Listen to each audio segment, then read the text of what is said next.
Hello, everyone. This is Tom Fox back with another episode of the Kerrville Folk Festival podcast. Welcoming back Deb Rouse. Deb, welcome back. Thank you so much. Always a pleasure to be here. Deb, we're recording this in mid-July, and you've got a really exciting event, frankly, I wasn't aware of coming up on July 21st to 25th. Could you tell us about that to start with? Sure. We host a music camp for teens. It's a 4-day camping festival where we bring in students who traditionally have not had any background in music or anything related to music. A lot of them come to us through the Boys and Girls Clubs of Texas, various ones from Bandera to San Antonio to a few other to Uvalde. And these students come out, and it's very often both their first exposure to camping and their first exposure really to music at a very fundamental grassroots level. And we do a lot of workshops with seasoned professionals and teachers on finding your own voice. They get some lessons on percussion from Paul Piercy this year, the legendary drummer out of Austin. They get guitar workshops, they get ukulele workshops, they get poetry workshops and physical art expression. So it's really an immersive experience for these kids. And very few of them go home without some type of life-changing moment. And one of the things I'm really proud of this program for doing is every single student goes home with an instrument. So they will leave with typically a guitar or a ukulele of their own to keep up the music and that self voice in terms of as they go forward with their life in the real world. So where do you draw your talent or your students from? All over the state or all over the country? All over the state. They're free to come from all over the country. We typically don't have a lot from out of state. It's through Boys and Girls Clubs of Texas, but it's open to any students. So all you have to do if you have a teenager who wants to come and participate is go on our website and register them, and you can they can come out and participate regardless of their background or experience level. As I said, this is a very beginner level process. So even if you don't play an instrument or you don't know very much about it, it's a great opportunity. What about the musicians who are the instructors? Where do you draw them from? We draw them from our community, primarily from both the Kerrville Folk Festival. We've had a number of performers who've been doing this for a number of years. Bill Oliver is one of those. He's played our festival many times. Annie Wentz has been in the past, of course, Paul Piercy. So we have a broad range of seasoned professionals who come out. This year we're having Hallie Neal come out. She's a 2-time New Folk finalist who works with children in her regular day job. So she's coming out to participate in that, and I think she'll be a great addition. So I have to ask you the price because, frankly, I'm stunned at the price. Can I be so intemperate as to ask what it costs? It costs $175. If you are needs challenged, we do have some scholarships available. If you reach out to us and ask for tuition assistance, we see what we can do. But yeah, that's for all your meals. It's for a canoe trip. It's for a completely immersive experience out at the ranch. So yeah, we have tried over the years to keep it fairly reasonable. This is our 17th year. We do on Wednesday night of the camp, we do a recital night where these students are invited up onto stage with a professional sound system to read their poem or sing their song or get together with their peer group and sing a song or to play percussion or ukulele. So they also get a chance to present that. Parents and other people from the community are invited to that. So it's a really warm, tender thing to see these kids like stand up there, in many cases for the first time, on a real stage with a real microphone and a real sound system. So what are the dates again, Deb? It is July 21st, which is a Sunday. They arrive on Sunday and depart on the 25th, which is a Thursday, typically between noon and 2. Then we're going to link to the site on the show in our show notes, so our listeners can find out more information if they are desiring. I'd also just say one other thing. This camp is completely financed by donations.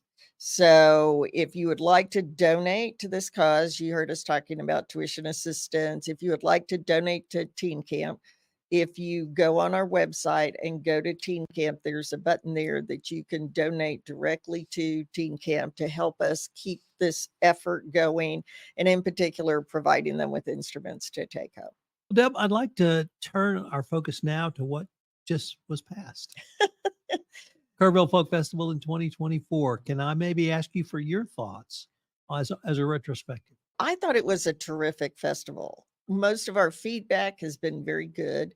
The biggest disappointment would probably be that we were rained out on the last night and did not get to see Hayes Carl. But we'll have him back in the future where he will get to play. But other than that, I thought everything pretty much went off without a hitch. It was a very hot year. But our people did a really good job of staying hydrating and knowing their limits. So really, we dealt with the heat about as well as we could have. But I thought it was an amazing festival. I thought the weekends were really strong and just some really great performances. We had some great intimate performances at Threadgill, and I personally am delighted with how it went. I was able to attend multiple shows, and my wife and I thoroughly enjoyed ourselves. Before we started this podcast, I was mentioning John Flynn and how I thought he really spoke to the entire breadth and scope of the folk festival, literally from the 70s up until 2024. And he is a fresh voice that had topical songs, yet carrying on a folk tradition that you and I certainly appreciate. Yes. And Ray Wiley Hubbard. Ray. And Ray played the first Kerrville Folk Festival in 1972. He'll keep coming back, although we're trying to circulate more people through. So it'll probably be a year or two before we have Ray back. But it certainly is always a treat to see Ray.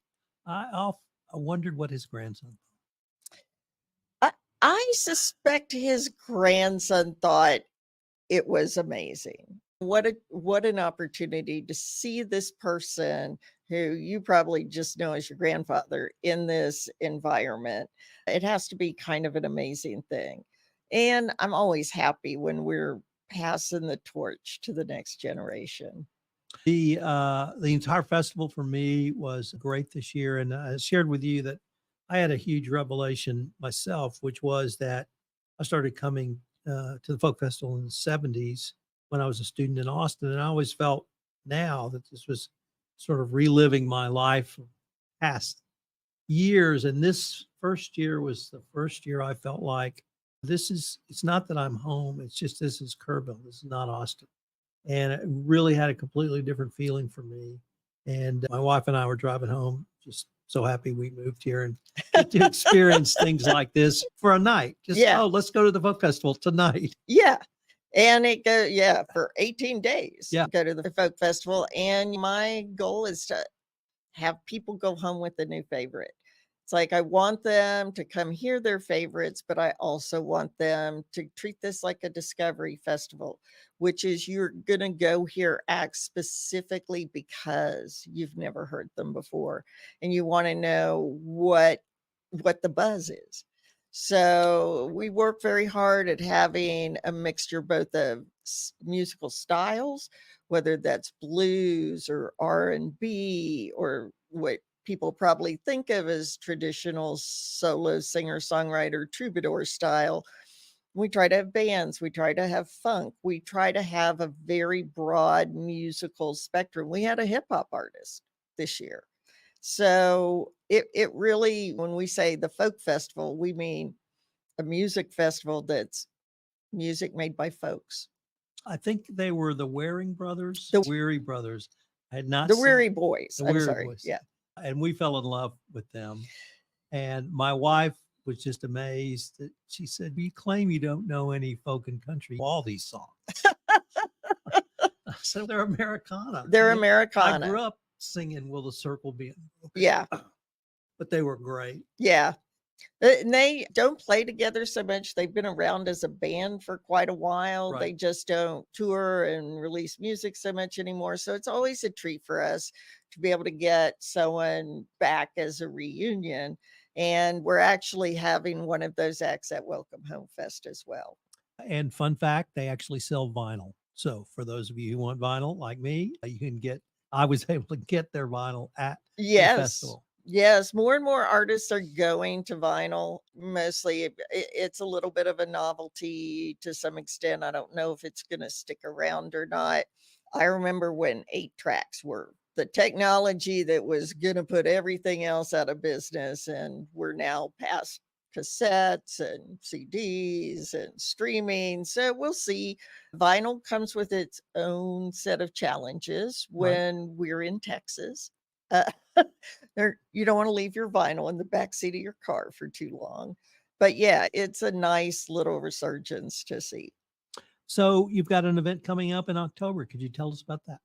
Yes, our Welcome Home Fest. And last year's Welcome Home Fest was actually named by the Austin Chronicle as one of the best refresh of a folk festival. So they won the award for that, which I didn't even know there was an award for that, but apparently there is. It's our 3-day festival. This year, we're going to have Melissa Carper, who you probably know from Women of Country, plays out here quite a bit. Michael Hurley is coming back. Devin Sproul has played our stage before, but it's been quite a long time. She's a former New Folk winner. Cam Franklin, Laraji will be back. Matt the Electrician will be playing. Southpaw Jones will be playing. Raina Rose, who's very much a local favorite, also a former New Folk winner. The Blue Hit is a trio that was started by Grace Rowland, now Parks, and David Moss. They don't really play together very much anymore, but they're getting together for a Blue Hit revival reunion at Welcome Home Fest. So we're all very excited that's going to happen. Sunny War, who really is just a terrific up and coming, taking Spotify by storm. We're delighted to have her coming. Pale Hound is a band out of Boston that also is a fresh voice that's up and coming out of that part of the country.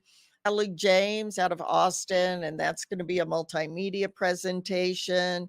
Little Mazarn is a duo that we're very excited about. Dan Byrne, been around for a long time. We've never managed to get him to play the festival, but he's coming. That'll be a great addition. Sound of Honey she was the front woman for that, was here at Kerrville Folk Festival with a different group.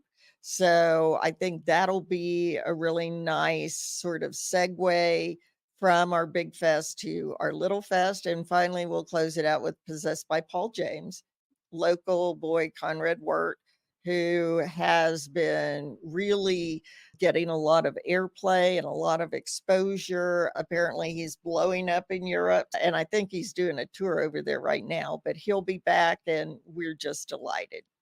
Is information on coming home up on the website? Yes, Welcome Home is also on our website. It's kerrvillefolkfestival.org, all spelled out. And it's there. You can buy tickets there. It'll be in October. It's a lot cooler than our big folk festival, but it's also a fresher, younger approach. By all means, buy tickets and come out and see what we're doing out there. Deb, thanks again for coming to visit with us, and I look forward to continuing this conversation. Always a pleasure. Thank you.